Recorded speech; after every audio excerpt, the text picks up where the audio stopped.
Yes. Right. So that means we will be going with the either SI system or the CGS system, but not the British gravitation system in this one. So generally we will be comfortable to adopt within a SI system. Right. So as far as the SI system is considered, so the general units of length, mass, and the time. So what are the units of the length, mass, and the time? Fundamental system, when we are referring to any unit measurements, these are the fundamental units we are referring to, and you should be very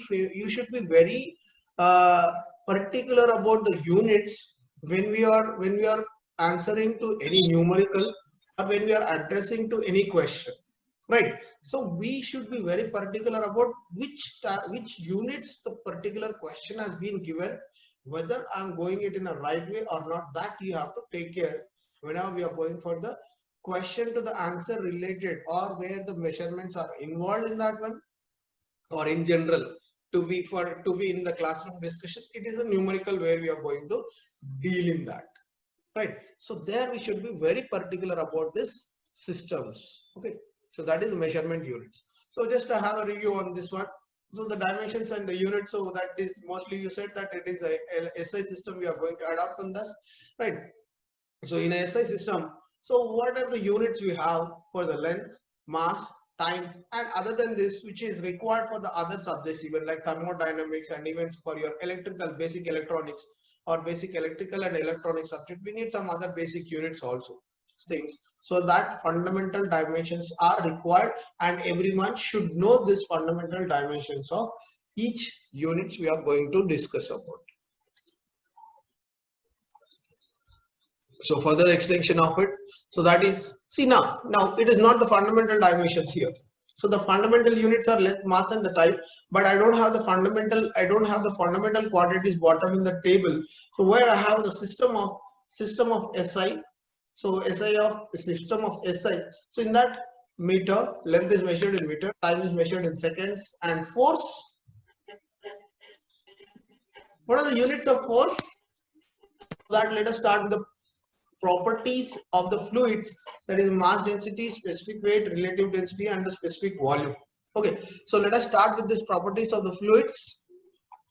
Okay, so as I already mentioned that the properties are the generally required for us to discuss further. So without knowing the properties of the fluids, we can't go ahead into this subject, right? So this properties outlines the general fluid properties or its behavior of the fluids, that all can be understood by knowing this.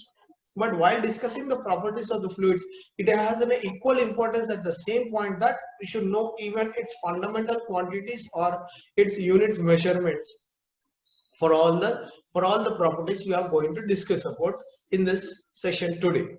Okay, so let us start with this. So first of all, we'll define what is the density is. First of all, let us define what the density is. So the density, I think you are already familiar with the word of density. So as far as the density is concerned, it is the substance or the matter contained in a unit volume of a substance. So it is a density, is a quantity of matter, contained in a unit volume of substance. Or you might be knowing density is defined as mass per unit volume, density is defined as a mass per unit volume. Like this, you might have remembered that one, right? So it's actually the quantity of matter, for the unit volume given, how much it has been occupied. So the water density is 1000 kg per meter cube. We were discussing about this mass density of the different fluids, but you have to remember that that the density of these fluids, which you have fixed the values here, that it is 1000 kg per meter cube. For mercury it is 13.5 kilogram per meter cube, and for air it is 1.23 kg per meter cube. These are all fixed at the standard values of the pressure and the standard values of temperature. Now the question comes, sir, if I vary my temperature, will these values would be varying? Yes. If your temperature is varied, definitely these values are also going to vary. The next one, so there are three types of density we are going to define it. I told you, so that we have covered with, now we have done with the mass density. Next we are going about the specific weight or the specific gravity. So it is defined as a force exerted by the gravity upon the unit volume of substance. So it is specific weight is force exerted by the gravity G upon a unit volume of substance. That is W by G. Right. So that is W by G, where W or the omega indicates the specific weight.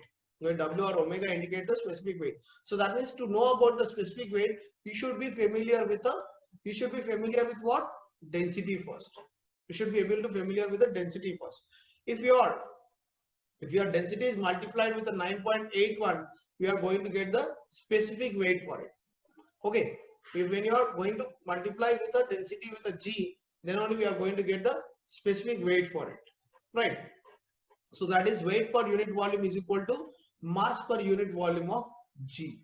Weight per unit volume is equal to mass per unit volume of the G. That is your specific weight. So until unless you know about the density, we can't define about what is the specific weight. Okay, it is defined as a weight per unit volume. So you can see even the new units for this. So that it is Newton per meter cube. The unit specific weight units are Newton per meter cube. Then what are the values? How do we get the values for this one? How do I get a value for water, mercury, and paraffin oil, which you have discussed earlier? Do I need to remember the specific weight values again? I have already remembered the values of what is the water density, what is the air density, and what is the mercury density. We have already noted it. Again, do we need to remember these values again here in this? No, because if you know the value of water density, what is the water density value in SI units? Multiplying G of 9.81, the water specific weight is become 981. That's it. Similarly, if you are multiplying with the 13.5 kg per meter cube of mercury, you are going to get the specific weight of the mercury. And the air 1.23 kg per meter cube into 9.81. Then you are going to get the density value. Then you are going to get the specific weight of the air. This simple it is. That means if you are initially holding the concept, then moving further would be like I'll have the basic understanding only. My basic values only I'm holding it. No need to remember each and every values even. And the third type of density I told, so first one was a mass density, second one is a specific density or specific weight, and the last one that is relative density. So it is defined as a ratio of mass density of the substance we are considering to the standard mass density. So it is density of the substance to the standard mass density. So standard fluid mass density. So standard fluid will be always fixed as a water. Standard fluid will be always fixed as water. So that means denominator is always fixed as water. So even about, so that it is specific volume. So that it is specific volume. So the specific volume is simply inverse of the density. I'll say the specific volume is inverse of the density, but we can't write it on a paper just like that. We can't write it on a paper just like that. But can you define? I'll say that it is inverse of the density. How can we define the specific volume now? Per unit volume we have defined, so that we have mentioned that whatever the mass occupied in a 1 meter cube volume, so or 1 unit volume, so that is defined as a density. So that it is just inverse of it. So that it is number of cubic meters occupied by a kilogram of a particular substance, that it is specific volume. So that means if you remember the density, then the specific volume is free for you.